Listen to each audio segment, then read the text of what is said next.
Hello everyone. मेरा नाम है Sandeep Das Gupta and welcome to अचीवर्ली। आज हम लोग एनसीईआरटी क्लास 9 हिस्ट्री का चैप्टर 1 का पार्ट 2 शुरू करने जा रहे हैं। चैप्टर 1 के पार्ट 1 का लेक्चर अपलोड हो चुका है और मैंने क्लास 9 हिस्ट्री का एक सेपरेट प्लेलिस्ट भी क्रिएट कर दिया है। प्लेलिस्ट का लिंक आपको इस वीडियो के डिस्क्रिप्शन बॉक्स में मिल जाएगा, तो जो लोग नए आए हैं वहां से उन वीडियोस को देख सकते हैं।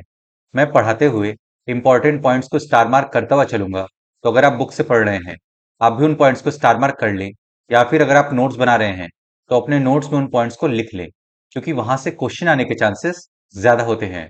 अगर आपको कुछ डाउट हो तो आप मुझसे कमेंट्स में पूछ सकते हैं या फिर इंस्टाग्राम पे पूछ सकते हैं। इंस्टाग्राम का लिंक आपको इस वीडियो के डिस्क्रिप्शन बॉक्स में मिल जाएगा। एनसीईआरटी के बुक्स को आप एनसीईआरटी के वेबसाइट से फ्री में डाउनलोड कर सकते हैं, तो वहां से आप इस बुक को डाउनलोड कर लें और आज का लेक्चर देखने के बाद एक बार इस चैप्टर को पढ़ लें, जिससे कि आपको और अच्छे से समझ में आ जाएगा। तो चलिए अब आज का लेक्चर शुरू करते हैं। चैप्टर 1, द फ्रेंच रिवॉल्यूशन, फ्रांसीसी क्रांति। पिछले लेक्चर में हम लोगों ने चैप्टर 1 के पार्ट 1 को कवर किया था। उसमें हम लोगों ने इंट्रोडक्शन को देखा, फिर उसके बाद French society during the late 18th century के बारे में पढ़ा, फिर उसके बाद द स्ट्रगल टू सर्वाइव के बारे में पढ़ा, how a subsistence crisis happens के बारे में पढ़ा, और फिर a growing middle class envisages an end to privileges के बारे में पढ़ा। इस वीडियो के डिस्क्रिप्शन बॉक्स में आपको चैप्टर 1 के पार्ट 1 के लेक्चर का लिंक मिल जाएगा। अगर आपने वो वीडियो नहीं देखा है तो पहले आप वो वीडियो देख लें, फिर इस वीडियो के साथ कंटिन्यू करें। आज हम लोग चैप्टर 1 के पार्ट 2 को शुरू करने वाले हैं।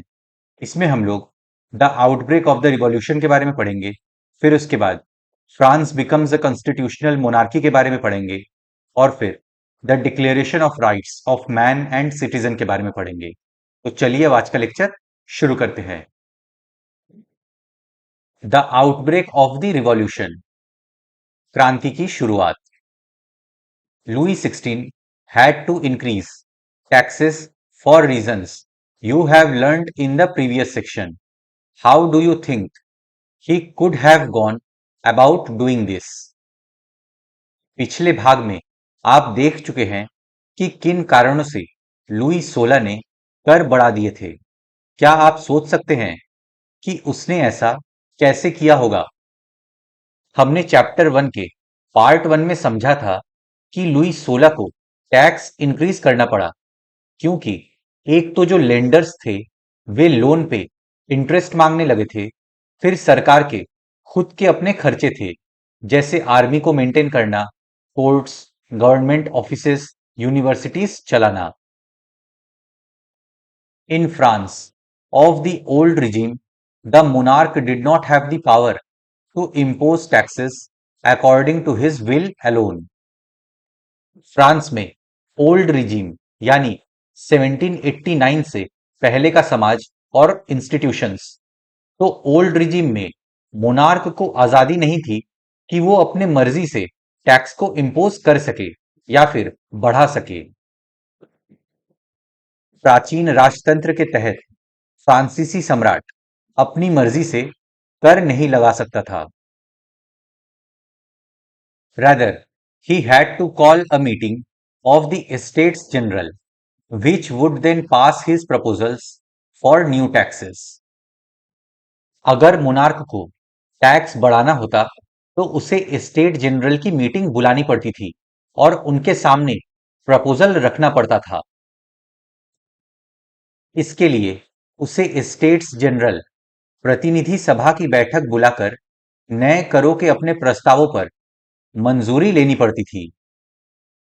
The estates general was a political body to which the three estates sent their representatives. Estate general एक पॉलिटिकल बॉडी थी जिसमें तीनों स्टेट अपने अपने रिप्रेजेंटेटिव्स भेजते थे। एस्टेट्स जनरल एक राजनीतिक संस्था थी जिसमें तीनों स्टेट अपने अपने प्रतिनिधि भेजते थे। However, the monarch alone could decide when to call a meeting of this body. The last time it was done was in 1614. Monarch के पास ये पावर थी कि वो जब चाहे स्टेट जनरल की मीटिंग बुला सकता था। इस मीटिंग की अंतिम बैठक 1614 में बुलाई गई थी, लेकिन सम्राट ही ये निर्णय करता था कि इस संस्था की बैठक कब बुलाई जाए। इसकी अंतिम बैठक सन 1614 में बुलाई गई थी। On 5 May 1789, Louis XVI called together an assembly of the Estates General to pass proposals for new taxes. 5 मई 1789 को लुई 16 ने स्टेट जनरल की असेंबली बुलाई और प्रपोजल ये था कि टैक्स बढ़ाने हैं। फ्रांसीसी सम्राट लुई 16 ने 5 मई 1789 को नए करों के प्रस्ताव के अनुमोदन के लिए स्टेट्स जनरल की बैठक बुलाई। A resplendent hall in Versailles was prepared to host the delegates. प्रतिनिधियों की मेजबानी के लिए वर्साई के एक आलीशान भवन को सजाया गया। The first and second estates sent 300 representatives each, who were seated in rows facing each other on two sides, while the 600 members of the third estate had to stand at the back. First estate, जिसमें clergy यानी पादरी वर्ग होते थे, उन्होंने अपने 300 representatives भेजे। Second estate, जिसमें नोबिलिटी यानी कुलीन वर्ग होते थे, उन्होंने भी अपने 300 रिप्रेजेंटेटिव्स भेजे। फर्स्ट एस्टेट और सेकेंड एस्टेट के मेंबर्स रोज में एक दूसरे के सामने बैठे थे। थर्ड एस्टेट के 600 रिप्रेजेंटेटिव्स आए थे, उन्हें पीछे खड़ा किया गया था। पहले और दूसरे एस्टेट ने इस बैठक में अपने 300-300 प्रतिनिधि भेजे, जो आमने सामने की कतारों में बिठाए गए। तीसरे एस्टेट के 600 प्रतिनिधि उनके पीछे खड़े किए गए। The third estate was represented by its more prosperous and educated members. हमने पढ़ा था कि थर्ड एस्टेट में भी डिफरेंट ग्रुप्स हैं। फर्स्ट ग्रुप में बड़े businessman, lawyers, merchants, court officials etcetera थे। सेकेंड ग्रुप में पीजेंट्स और आर्टिजन्स थे। थर्ड ग्रुप में small peasant, landless labour, servants थे। लेकिन इस मीटिंग में थर्ड एस्टेट को रिप्रेजेंट सिर्फ प्रॉस्परस और एजुकेटेड मेंबर्स ही कर रहे थे, जो फर्स्ट ग्रुप को बिलोंग करते थे, जैसे businessman, lawyers etcetera.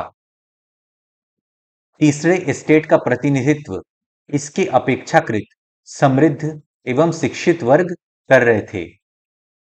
Peasants, artisans and women were denied entry to the assembly. किसान, आर्टिजन और महिलाओं को इस बैठक में शामिल नहीं होने दिया गया। किसानों, औरतों एवं कारीगरों का सभा में प्रवेश वर्जित था। However, their grievances and demands were listed in some 40,000 letters which the representatives had brought with them. Peasants, artisans, women यानी जो गरीब तबके के लोग थे, उनके डिमांड्स, ग्रीवांसेस को थर्ड एस्टेट के रिप्रेजेंटेटिव्स अपने साथ लेकर गए थे, 40,000 चिट्ठियों के रूप में। फिर भी लगभग 40,000 पत्रों के माध्यम से उनकी शिकायतों एवं मांगों की सूची बनाई गई, जिसे प्रतिनिधि अपने साथ लेकर आए थे। Voting in the states general in the past had been conducted according to the principle that each estate had one vote. This time too, Louis XVI was determined to continue the same practice. पहले जब state general की meeting में voting होती थी, तो उसका process था, हर एक स्टेट को एक वोट देने का अधिकार था। मतलब फर्स्ट स्टेट के 300 रिप्रेजेंटेटिव्स का एक वोट, सेकेंड स्टेट के 300 रिप्रेजेंटेटिव्स का एक वोट और थर्ड एस्टेट के 600 रिप्रेजेंटेटिव्स का एक वोट काउंट होता था। लुई 16 इस बार भी सेम प्रोसेस फॉलो करने वाला था। स्टेट्स जनरल के नियमों के अनुसार प्रत्येक वर्ग को एक मत देने का अधिकार था। इस बार भी लुई 16 इसी प्रथा का पालन करने के लिए दृढ़ प्रतिज्ञ था। But members of the third estate demanded that voting now be conducted by the assembly as a whole, where each member would have one vote. But इस बार थर्ड एस्टेट के रिप्रेजेंटेटिव्स ने कहा कि हम मेजोरिटी को रिप्रेजेंट करते हैं और उन्होंने डिमांड की कि इस बार voting assembly as a whole होनी चाहिए और सभी मेंबर्स को एक वोट देने का अधिकार होना चाहिए।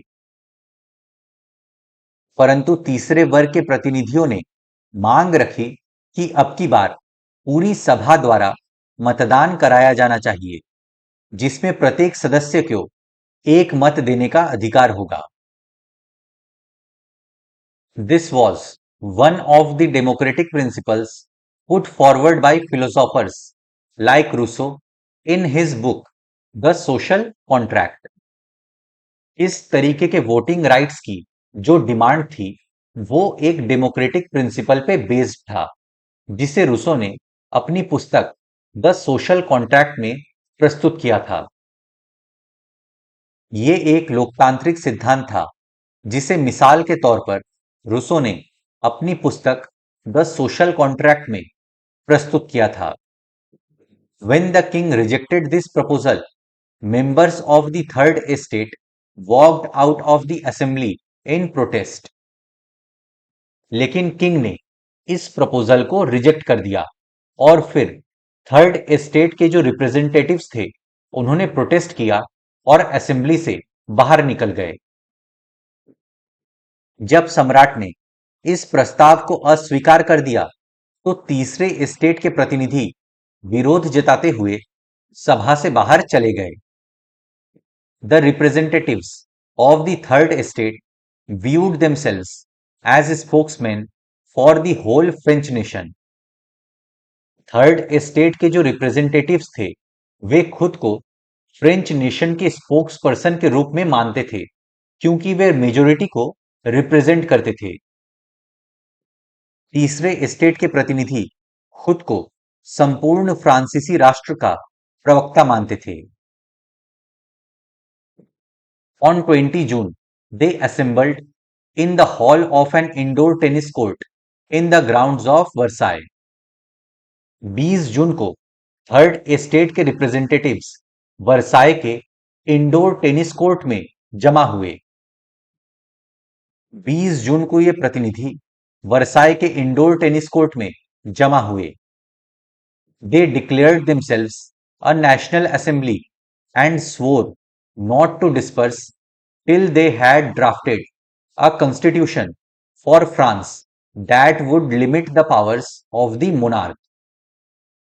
उन्होंने खुद को नेशनल असेंबली घोषित किया और शपथ लिया कि जब तक फ्रांस के लिए एक नया संविधान नहीं बन जाता जिसमें मोनार्क के पावर को सीमित किया जाए, तब तक वे असेंबली को भंग नहीं करेंगे। उन्होंने अपने आप को नेशनल असेंबली घोषित कर दिया और शपथ ली कि जब तक सम्राट की शक्तियों को कम करने वाला संविधान तैयार नहीं किया जाएगा, तब तक असेंबली भंग नहीं होगी। They were led by Mirabeau and Abbe Sieyes. Mirabeau was born in a noble family but was convinced of the need to do away with a society of feudal privilege. मीराबेओ और एबे सिए ने उनका नेतृत्व किया। मीराबेओ का जन्म कुलीन परिवार में हुआ था, लेकिन उनका मानना था कि सोसाइटी से फ्यूडल प्रिविलेजेस को खत्म करना होगा। उनका नेतृत्व मीराबेओ और आबे सिए ने किया। मीराबेओ का जन्म कुलीन परिवार में हुआ था, लेकिन वो सामंती विशेषाधिकारों वाले समाज को खत्म करने की जरूरत से सहमत था।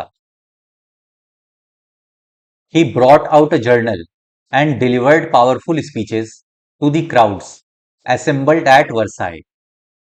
मीराबेव ने एक जर्नल पब्लिश किया और वर्साई में पावरफुल स्पीचेस देते थे। उसने एक पत्रिका निकाली और वर्साई में जुटी भीड़ के समक्ष जोरदार भाषण भी दिए। एबेसिए, originally a priest, wrote an influential pamphlet called What is the Third Estate? Abbe Sieyes priest यानी पादरी था और उन्होंने एक पैम्फलेट लिखा जिसका नाम था what is the third estate. Abbe Sieyes मूलतः पादरी था और उसने तीसरा एस्टेट क्या है शीर्षक से एक अत्यंत प्रभावशाली प्रचार पुस्तिका पैम्फलेट लिखी। While the National Assembly was busy at Versailles drafting a constitution, the rest of France seethed with turmoil. National assembly Versailles में कॉन्स्टिट्यूशन ड्राफ्ट करने में बिजी था, वहीं पूरा फ्रांस रेस्टलेस हो रहा था। जिस वक्त नेशनल असेंबली संविधान का प्रारूप तैयार करने में व्यस्त थी, पूरा फ्रांस आंदोलित हो रहा था। A severe winter had meant a bad harvest. The price of bread rose. Often bakers exploited the situation and hoarded supplies. Severe winter के कारण फसल खराब हो गई थी। ब्रेड का प्राइस बढ़ गया था, जो उनका स्टेपल डाइट था। इस सिचुएशन का फायदा बेकर्स उठाते थे और वे सप्लाई को अपने पास जमा कर लेते थे और प्राइस को और ज्यादा बढ़ा देते थे। कड़ाके की ठंड के कारण फसल मारी गई थी और पाव रोटी की कीमतें आसमान छू रही थी। बेकरी मालिक स्थिति का फायदा उठाते हुए जमाखोरी में जुटे थे। After spending hours in long queues at the bakery, crowds of angry women stormed into the shops. Shops के बाहर महिलाएं घंटों से लाइन में लगी हुई थी ब्रेड खरीदने के लिए। फिर उन्होंने दुकान पर धावा बोल दिया।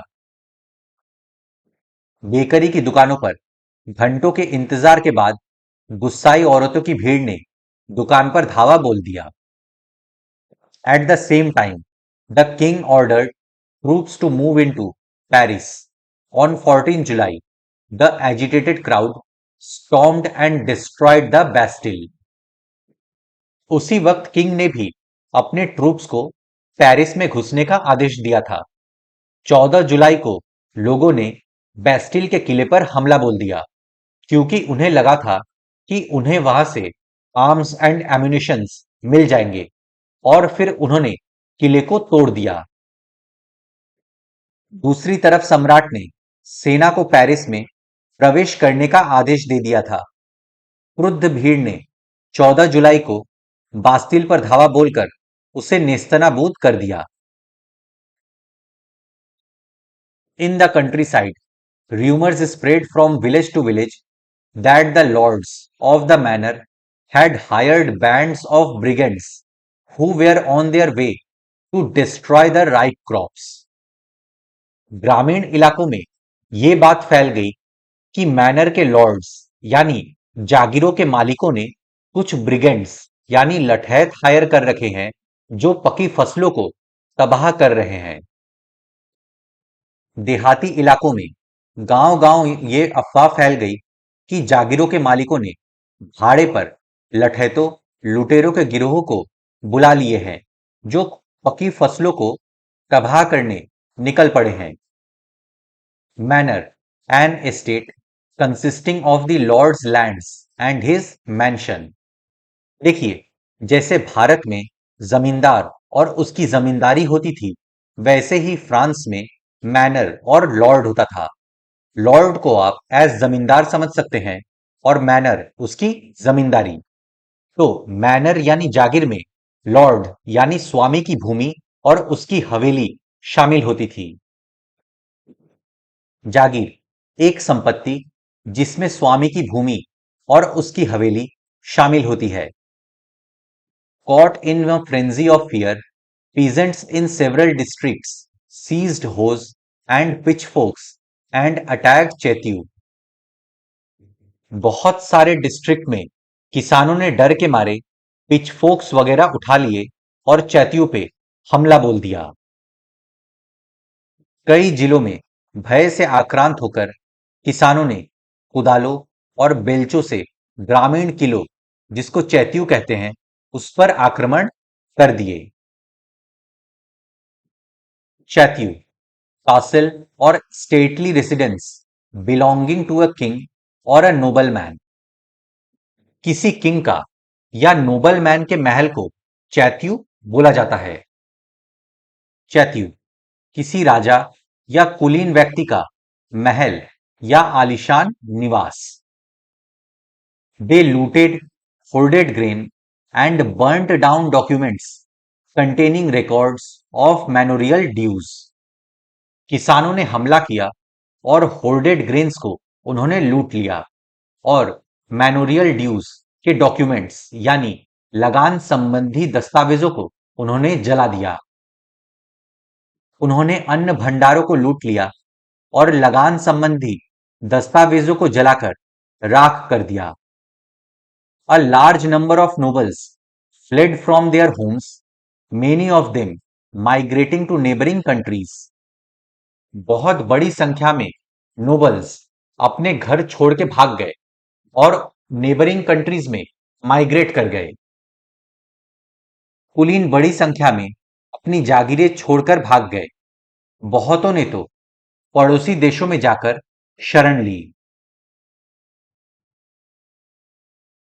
Faced with the power of his revolting subjects, Louis XVI finally accorded recognition to the National Assembly and accepted the principle that his powers would from now on be checked by a constitution. इस तरह के भारी विद्रोह को देखकर Louis 16 ने national assembly को recognise किया और उसने इस बात को माना कि अब से उसकी पावर संविधान के दायरे में रहेगी और संविधान उसके पावर पे चेक्स एंड बैलेंस बना के रखेगा।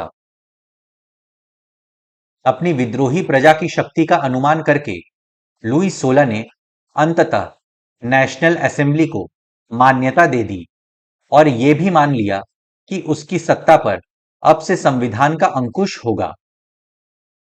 On the night of 4 August 1789, the Assembly passed a decree abolishing the feudal system of obligations and taxes. 4 अगस्त 1789 की रात में असेंबली ने फ्यूडल सिस्टम को और टैक्सेस को एबोलिश करने वाला आदेश पारित किया। 4 अगस्त 1789 की रात को असेंबली ने करों, कर्तव्यों और बंधनों वाली सामंती व्यवस्था के उन्मूलन का आदेश पारित किया। Members of the clergy who were forced to give up their privileges, tithes were abolished, and lands owned by the church were confiscated. Clergy के मेंबर्स को भी अपनी प्रिविलेजेस छोड़ने के लिए फोर्स किया गया और क्लर्जी द्वारा लिए जाने वाले टैक्स यानी टाइथ को एबोलिश कर दिया गया और चर्च द्वारा ओन किए गए लैंड को कन्फिस्केट कर लिया गया। पादरी वर्ग के लोगों को भी अपने विशेषाधिकारों को छोड़ देने के लिए विवश किया गया। धार्मिक कर समाप्त कर दिया गया और चर्च के स्वामित्व वाली भूमि जब्त कर ली गई। As a result, the government acquired assets worth at least 2 billion libras. इस तरीके से गवर्नमेंट के पास 2 बिलियन लिब्रे की एसेट आ गई थी। इस प्रकार कम से कम 20 अरब लिब्रे की संपत्ति सरकार के हाथ में आ गई। इस मैप में ग्रेट फियर के स्प्रेड को दिखाया गया है। इस मैप में यह दिखाया गया है कि किस तरह बैंड्स ऑफ पीजेंट्स एक जगह से दूसरे जगह फैलते चले गए। ग्रीन शेडेड रीजन में यह दिखाया गया है कि ग्रेट फियर का उस रीजन्स पे कोई प्रभाव नहीं पड़ा था। तो ये जितने भी आपके ग्रीन रीजन हैं, यहां पे ग्रेट फियर का आपका प्रभाव नहीं पड़ा।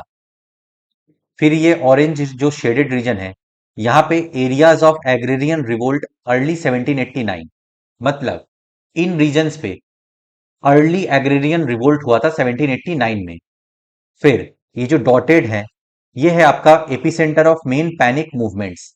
देखिए, जब लॉर्ड्स ने अपने लठैतों को हायर किया पकी फसलों को बर्बाद करने के लिए, तो फिर ये एपिसेंटर्स बने जहां से ग्रेट फियर का स्प्रेड हुआ। फिर इन एरोज में ये दिखाया गया है the spread of the great fear. तो ये आपके हैं एपिसेंटर, और इस एरो से आपका डायरेक्शन दिखाया गया है कि किस डायरेक्शन में ग्रेट फियर आपका स्प्रेड किया था। अब हम लोग का नेक्स्ट टॉपिक है France becomes the constitutional monarchy. France संवैधानिक राजतंत्र बन गया। The national assembly completed the draft of the constitution in 1791. Its main object was to limit the powers of the monarch. National assembly ने 1791 में अपना draft constitution पूरा कर लिया था। इसका मेन ऑब्जेक्टिव था मोनार्क के पावर को सीमित करना। नेशनल असेंबली ने सन 1791 में संविधान का प्रारूप पूरा कर लिया। इसका मुख्य उद्देश्य था सम्राट की शक्तियों को सीमित करना। These powers, instead of being concentrated in the hands of one person, were now separated and assigned to different institutions, the legislature, executive and judiciary. ये पावर्स अब एक व्यक्ति के हाथ में ना होकर सेपरेट हो गई और लेजिस्लेचर, एग्जीक्यूटिव, जुडिशियरी के रूप में सामने आई। एक व्यक्ति के हाथ में केंद्रीकृत होने के बजाय अब इन शक्तियों को विभिन्न संस्थाओं, विधायिका, कार्यपालिका एवं न्यायपालिका में विभाजित एवं हस्तांतरित कर दिया गया।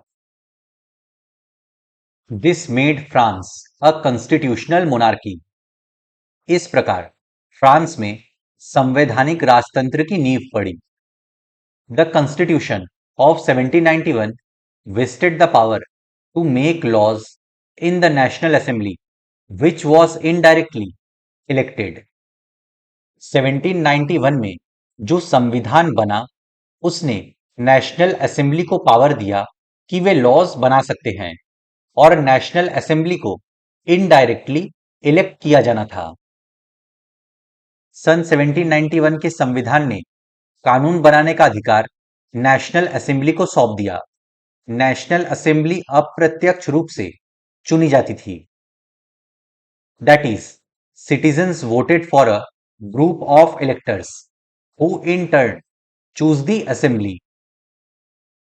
इनडायरेक्टली इलेक्टेड का मतलब था कि पहले सिटीजन वोट देकर ग्रुप ऑफ इलेक्टर्स को चुनते थे, फिर ये group of electors national assembly को चुनते थे। सर्वप्रथम नागरिक एक निर्वाचक समूह का चुनाव करते थे जो पुनः असेंबली के सदस्यों को चुनते थे। Not all citizens, however, had the right to vote. Only men above 25 years of age who paid taxes equal to at least 3 days of laborer's wage were given the status of active citizens. That is, they were entitled to vote. सभी नागरिकों को vote डालने का अधिकार नहीं था। Vote सिर्फ वही दे सकते थे जिनकी उम्र 25 वर्ष से ज्यादा थी और जो 3 दिन के लेबरर के वेज के बराबर टैक्स पे करते थे। उन्हें ही एक्टिव सिटीजन कहा जाता था। सभी नागरिकों को मतदान का अधिकार नहीं था। 25 वर्ष से अधिक उम्र वाले केवल ऐसे पुरुषों को ही सक्रिय नागरिक, जिन्हें मत देने का अधिकार था, का दर्जा दिया गया था, जो कम से कम 3 दिन की मजदूरी के बराबर कर चुकाते थे। The remaining men and all women were classed as passive citizens. बाकी जितने भी पुरुष और महिलाएं थी, उनको पैसिव सिटीजन कहा जाता था, मतलब उनको वोट देने का अधिकार नहीं था।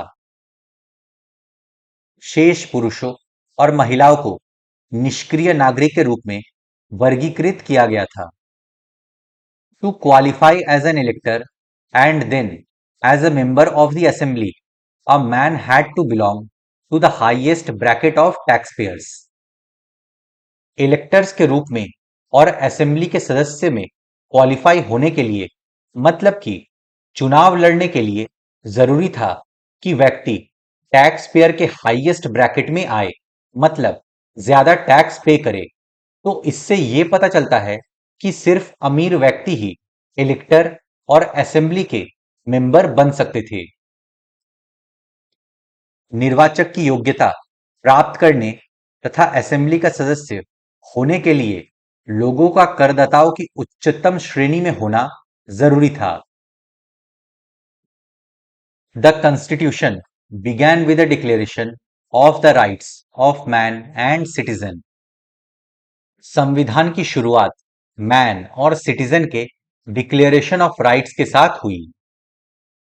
संविधान पुरुष एवं नागरिक अधिकार घोषणा पत्र के साथ शुरू हुआ था। Rights such as the right to life, freedom of speech, freedom of opinion, equality before law were established as the natural and inalienable rights, that is, they belonged to each human being by birth and could not be taken away. Right to life, freedom of speech, freedom of opinion, equality before law, ये सभी अधिकार natural and inalienable थे, मतलब ये सारे अधिकार सभी पुरुष और महिलाओं को बाई बर्थ प्राप्त था और ये अधिकार उनसे कोई नहीं छीन सकता था। जीवन के अधिकार, अभिव्यक्ति की स्वतंत्रता के अधिकार और कानूनी बराबरी के अधिकार को नैसर्गिक एवं अहरणीय अधिकार के रूप में स्थापित किया गया, अर्थात ये अधिकार प्रत्येक व्यक्ति को जन्मना प्राप्त थे और इन अधिकारों को छीना नहीं जा सकता था। It was the duty of the state to protect each citizen's natural rights. State की ये ड्यूटी है कि वे अपने नागरिकों के नेचुरल राइट्स को प्रोटेक्ट करें। राज्य का यह कर्तव्य माना गया कि वो प्रत्येक नागरिक के नैसर्गिक अधिकारों की रक्षा करे। इस डायग्राम में political system under the constitution of 1791 को दिखाया गया है। देखिए, पैसिव सिटीजन्स वो थे जिनके पास कोई वोटिंग राइट्स नहीं था। इसमें लगभग 3 मिलियन मेन, विमेन, चिल्ड्रन और यूथ जिनकी उम्र 25 वर्ष से कम थी, वे आते थे। फिर एक्टिव सिटीजन वो थे जिनको वोट देने का अधिकार था। इसमें 28 मिलियन पॉपुलेशन में सिर्फ 4 मिलियन ही एक्टिव सिटीजन थे। फिर ये एक्टिव सिटीजन वोट देकर इलेक्टर्स को चुनते थे, जो कि 50,000 थे।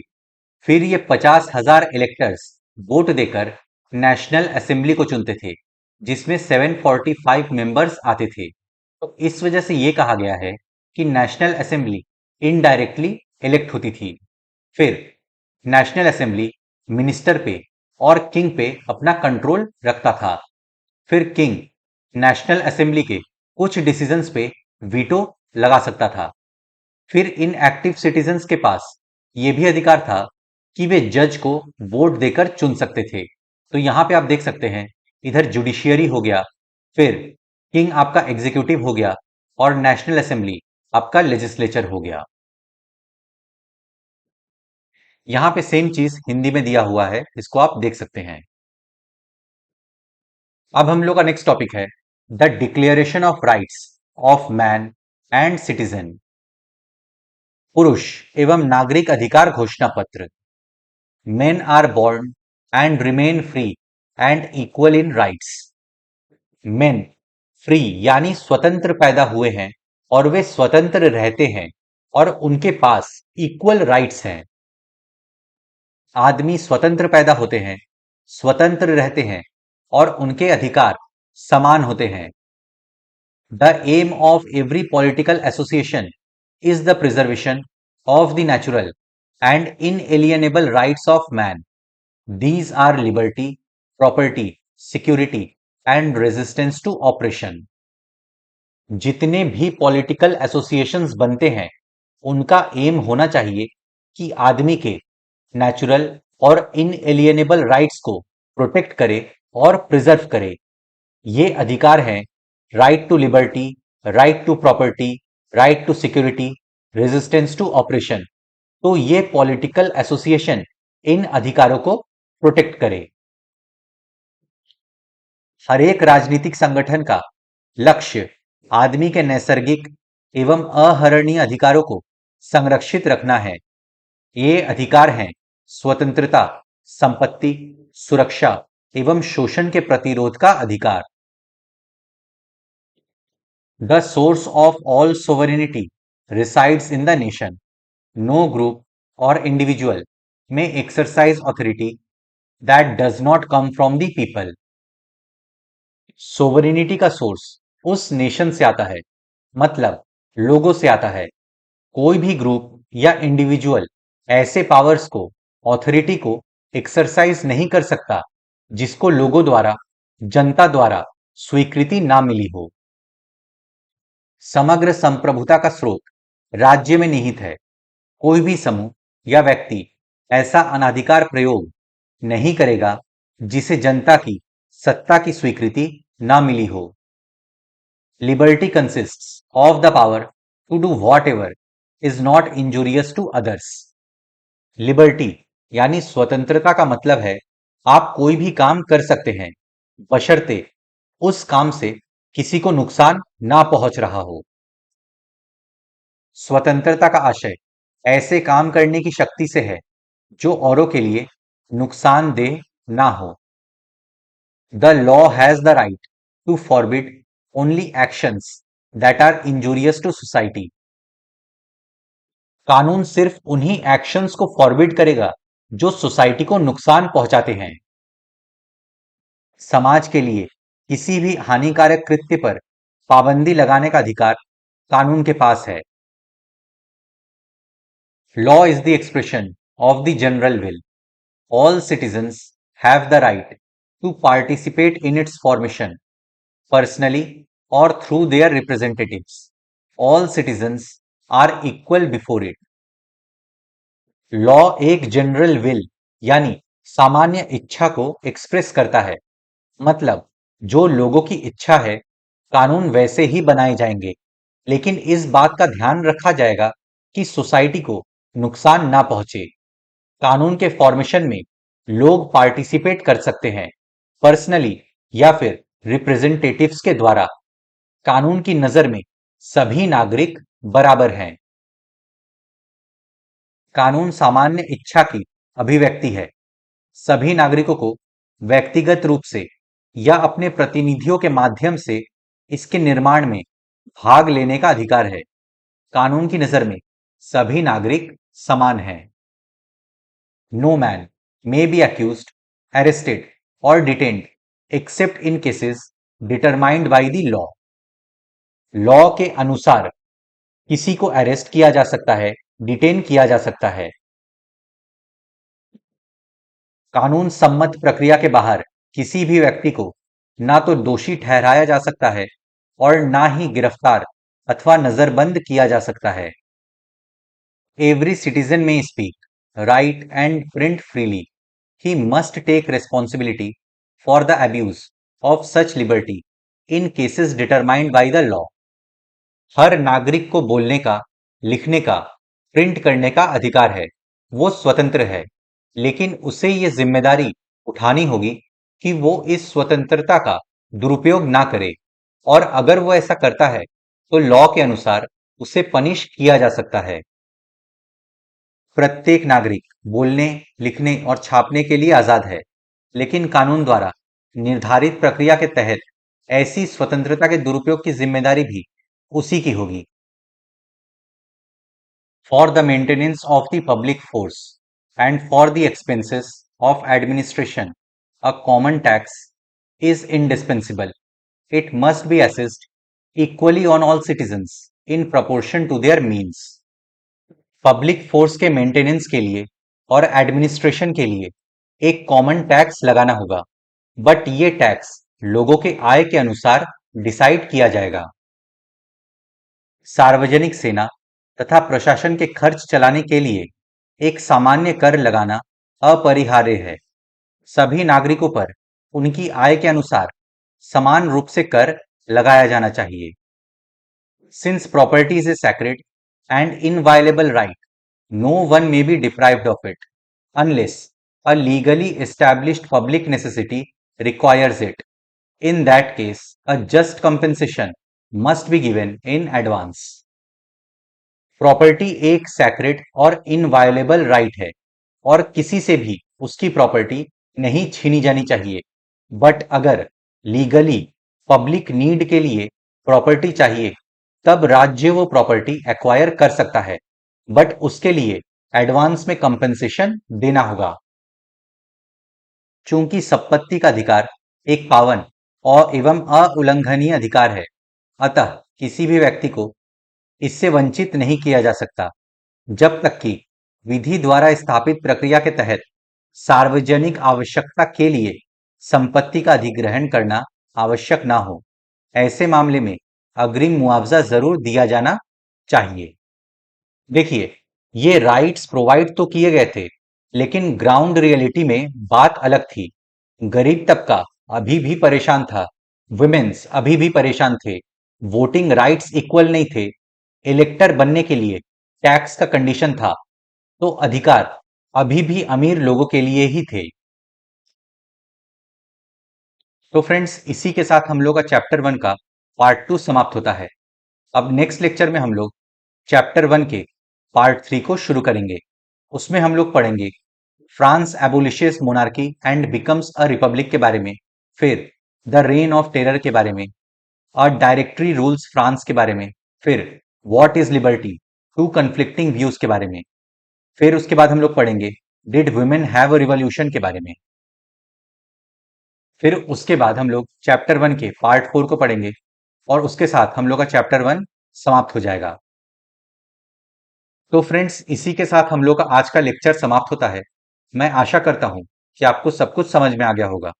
अगर आपको फिर भी कुछ डाउट है तो आप मुझसे कमेंट में पूछ सकते हैं या फिर इंस्टाग्राम पे पूछ सकते हैं। अपने फ्रेंड्स के साथ इस वीडियो को शेयर करें। वीडियो पसंद आए तो लाइक करें, चैनल को सब्सक्राइब करें। मैं मिलता हूं आपसे नेक्स्ट लेक्चर में। Good day to everyone. जय हिंद।